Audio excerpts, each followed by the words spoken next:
নড়াইলের লোহাগড়া উপজেলায় আশফল গাছে উঠে ফল রক্ষা করার জন্য নেট লাগাতে গিয়ে নিচে পড়ে সৈয়দ কালা আলী নামের ৬৫ বছর বয়সী এক কৃষকের মৃত্যু হয়েছে।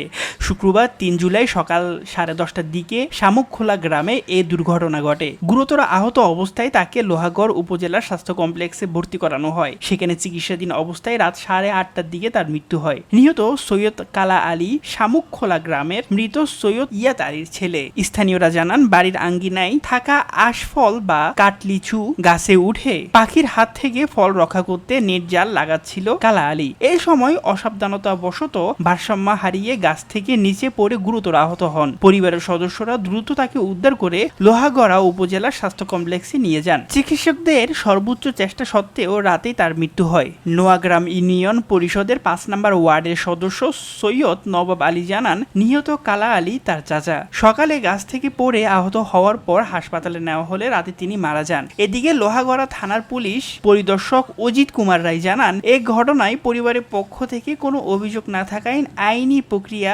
শেষেই রাতে মরদেহ স্বজনদের কাছে হস্তান্তর করা হয়েছে।